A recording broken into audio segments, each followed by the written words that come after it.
यहाँ आके शोर कर रही है। ठीक है। आप रिलैक्स हो जाइए। आप क्या उस लड़की को नहीं जानती? आती हूँ मैं, 1 मिनट। ओह आपाजान, इसे सूंघे।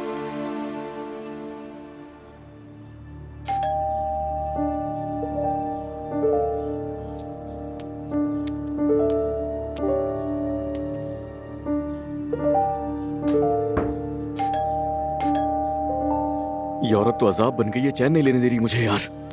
तुम चाहती क्या हो रूज? ज़ैनब साहिबा माफ कीजिएगा, मुझे लगा शायद उरूज आई होगी तो। अजलान, हम क्या बात कर सकते हैं? हाँ बिल्कुल, क्यों नहीं।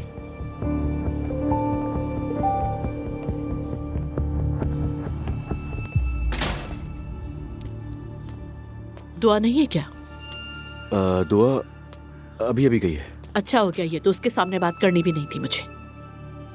अभी अभी तुम्हारी बीवी हमारे घर पहुंची थी, इजाजत के बगैर घर में घुस गई और मम्मी के सामने बहुत बुरा भला कहा। ज़ैनब बात खत्म साहिबा। नहीं हुई अभी। दुआ को खराब औरत कहा। तुम आखिर करना क्या चाहती हो अजलान? तुम्हारी गलत हरकत की वजह से शर्मिंदगी हमने उठाई है। ज़ैनब साहिबा, उसकी तरफ से मैं माफी मांगता हूँ आपसे। मेरा वादा है कि दोबारा ऐसा नहीं होगा। अजलान, तुम्हें और दुआ को अंदाजा है कि किस रास्ते पे चल रहे हो दोनों।